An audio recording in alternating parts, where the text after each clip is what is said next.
नमस्ते स्टूडेंट्स, मैं हूं आपका फिजिक्स टीचर राहुल सर और आज हम क्लास 10 फिजिक्स का एक बहुत ही इंपॉर्टेंट और इंटरेस्टिंग टॉपिक कवर करने वाले हैं। तैयार हो जाइए क्योंकि आज हम image formation by spherical mirrors को इतने मजे से पढ़ेंगे कि आप एग्जाम्स में 100 बाय 100 स्कोर कर सको। चलिए शुरू करते हैं स्लाइड बाय स्लाइड।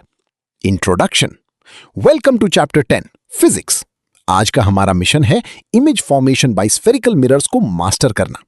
इस सेशन में हम सिर्फ रट्टा नहीं मारेंगे बल्कि कॉन्सेप्ट्स और ट्रिक्स के साथ हर चीज को क्रिस्टल क्लियर करेंगे।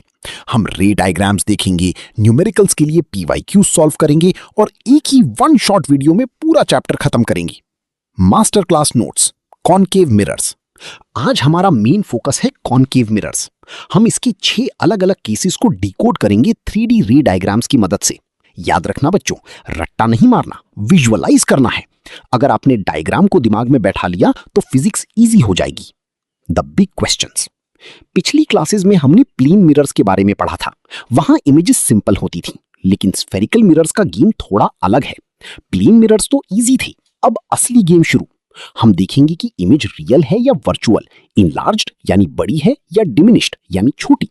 हम ये सब एक एक्टिविटी के थ्रू समझेंगे। द गोल्डन रूल एंड की वेरिएबल्स। हर खेल के कुछ रूल्स होते हैं। कॉनकेव मिरर में इमेज कैसी बनेगी ये 3 पॉइंट्स पर डिपेंड करता है। 1 P पोल, मिरर का सेंटर। 2 F फोकस, जहां सारी रेज मिलती हैं। 3 C सेंटर ऑफ कर्वेचर, उस स्फीयर का सेंटर जिसका मिरर एक पार्ट है। ये 3 पॉइंट्स मास्टर कीज हैं।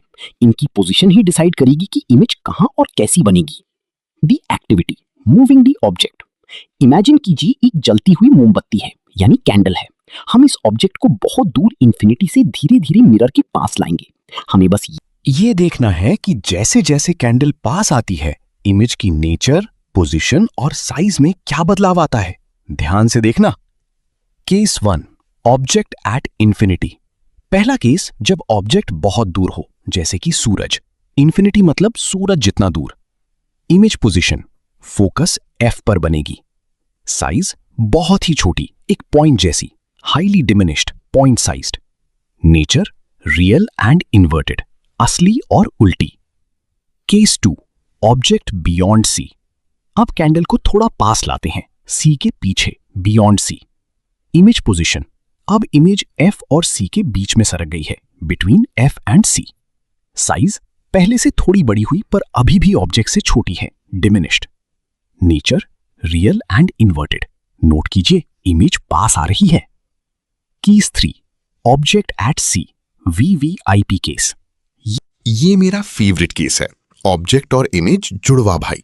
जब ऑब्जेक्ट एग्जैक्ट C पर होता है, इमेज पोजीशन, इमेज भी C पर ही बनती है। साइज बिल्कुल बराबर, same size. Nature real and inverted. Case 4, object between C and F। Object को और पास ले आए, अब इमेज बड़ी होने लगी। इमेज पोजीशन, अब इमेज C के पीछे चली गई, बियॉन्ड C। साइज ऑब्जेक्ट से बड़ी, enlarged. Nature real and inverted. Case 5, object at F। ये केस 1 का बिल्कुल उल्टा है। जब ऑब्जेक्ट फोकस F पर होता है, इमेज पोजीशन, रेज पैरेलल हो जाती हैं और मिलते ही नहीं, यानी इमेज इंफिनिटी पर बनेगी। साइज बहुत बड़ी, highly enlarged. Nature real and inverted. Case 6, object between P and F। Exception alert, सब बदल गया। ये सबसे अलग केस है क्योंकि यहां रेज फैल जाती हैं, डाइवर्ज हो जाती हैं। इमेज पोजीशन, मिरर के पीछे, बिहाइंड द मिरर। साइज बड़ी, enlarged. Nature virtual and erect, आभासी और सीधी। ये अकेला केस है जहां कॉनकेव मिरर सीधी इमेज बनाता है। Synthesis, the inverse dance. बच्चों एक पैटर्न पकड़ो, लाइफ आसान। जैसी जैसी ऑब्जेक्ट मिरर के पास आता है, राइट साइड, इमेज मिरर से दूर भागती है, लेफ्ट साइड। इसे हम इनवर्स डांस कह सकते हैं। Synthesis, the size evolution. Size का भी एक ट्रेंड है। जैसी जैसी ऑब्जेक्ट फोकस की तरफ बढ़ता है, इमेज का साइज लगातार बढ़ता जाता है, पॉइंट साइज से शुरू होकर हाईली एनलार्ज तक। Real versus virtual matrix. यहां फोकस F हमारी लक्ष्मण रेखा है। F के बाहर केसेस 1 to 5 हमेशा real and inverted images. F के अंदर केस 6 हमेशा virtual and erect image. The ultimate cheat sheet.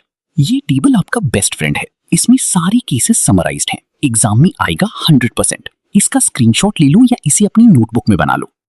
Final takeaways. तो आज हमने क्या सीखा? पहला, कॉनकेव मिरर्स वर्सेटाइल मास्टर्स है। दूसरा, ज्यादातर रियल एंड इन्वर्टेड इमेजेस बनाते हैं।